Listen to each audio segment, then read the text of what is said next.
Alam mo bang sa isang latang meatloaf lang ay makakagawa ka na ng pangnegosyong street food na pwede mong pagkakitaan? Yes, guys! Isang latang meatloaf lang ay pwede ka nang kumita. At kung wala ka ding maisip na uulamin, perfect itong meatloaf recipe natin para pagsalusaluhan ng inyong buong pamilya. Kaya tara, umpisahan na agad natin. Tulad nga po ng sabi ko kanina, ay gagamit tayo ng isang lata lang ng meatloaf. Kunin lang natin ang laman niyan at ilagay natin sa isang bowl.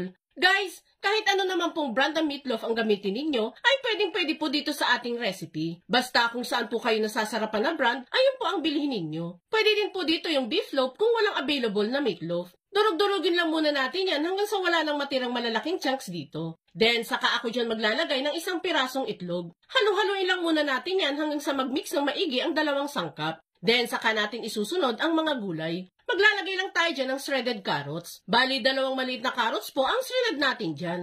Next ay itong red bell pepper na hiniwa lang natin ng maliliit. Isang red bell pepper lang po ang ginamit natin dyan. Then, sunod naman itong pinong malunggay. Kung madalas kang nanonood sa mga recipes na ginagawa ko, madalas mo makikita na naglalagay ako ng malunggay sa mga niluluto ko. Super healthy kasi niyan, guys. And isa pa, di mo na kailangan pang bilhin yan sa palengke. Pitas-pitas at hingi-hingi ka na lang kung may malapit na puno ng malunggay sa inyo. Sunod na natin dyan ang pinong sibuyas at pinong bawang. Lagay na natin yan pareho sa ating bowl. Sunod na natin ang mga pampalasa. Maglalagay lang ako dyan ng asin, preferred ninyong seasonings, konting paminta, at ilang patak lang ng oyster sauce. Then, saka natin yan hahalu-haluin gamit ang ating mga kamay.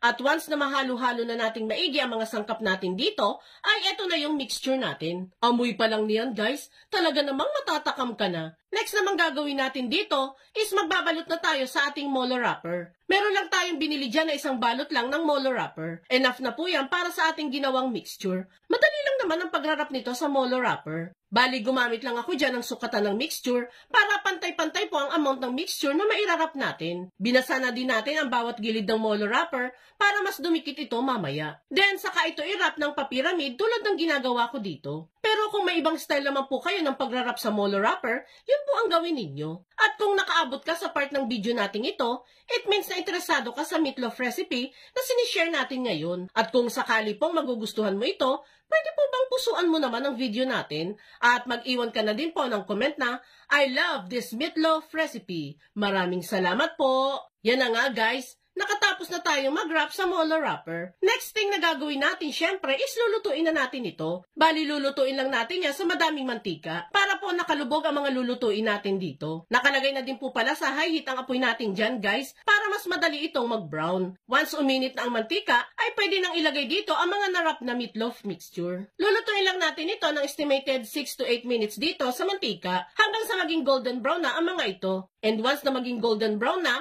ay maaari na natin yang hanguin. And there you have it, guys. Pwede mo nang inegosyo itong meatloaf in molo wrapper recipe natin. Ilagay mo lang yan sa disposable na lagayan at lagyan ng dressing. Nako, tiyak akong papatok ito sa mga suki mo na mahihilig sa street food. Sure din ako magugustuhan ito ng buong pamilya once na ito ang inihain mong ulam sa kanila. Kaya itag mo na ang buong pamilya at barkada at subukan nyo na din magluto nito.